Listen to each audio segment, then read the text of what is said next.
वाही पांधी खां ख़बर अवां ताईं पहुचाईंदासीं, जिते बरसातुनि सबबि रोड रस्ता पाणी हेठि अची विया आहिनि, जॾहिं त ॻोठनि जो शहर सां राब्तो कटिजी वियो आहे, जॾहिं त इमदादी टीमूं न पहुतियूं आहिनि।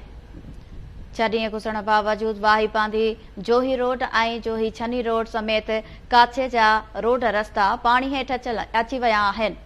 केतिरनि ई ॻोठनि जो शहर सां ज़मीनी राब्तो बि कटियल हुअण करे इलाइक़े में खाध खुराक जी खोट पैदा थी वई आहे। वाही पांधी खां इहा ख़बर अवां ताईं पहुचायूं पिया। रवासियुनि खे खाध खुराक पहुचाइण लाइ सरकारी सतह ते इमदादी टीमूं न मोकिलियूं वयूं आहिनि।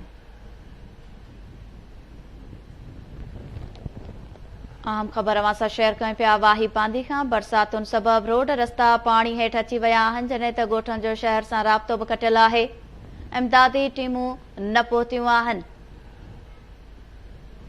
केतिरनि ई ॻोठनि जो शहर सां ज़मीनी राब्तो कटियल हुअण करे इलाइक़े में खाध खुराक जी खोट पैदा थी वई आहे।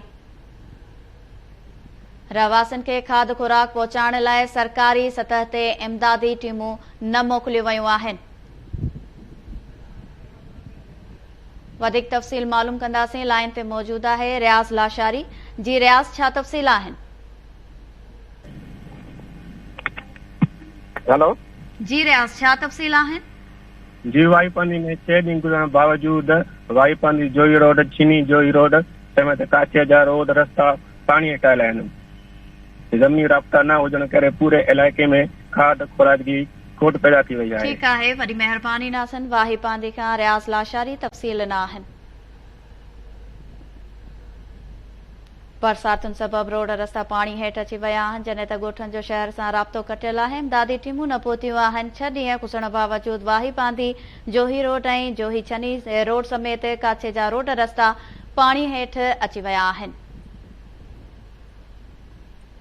अव्हांखे ॿुधायूं पिया त केतिरनि ई ॻोठनि जो शहर सां ज़मीनी राब्तो कटियल हुअण करे इलाइक़े में खाध खुराक जी खोट पैदा थी वई आहे। रवासियुनि खे खाध खुराक पहुचाइण लाइ सरकारी सतह ते इमदादी टीमूं न मोकिलियूं वयूं आहिनि।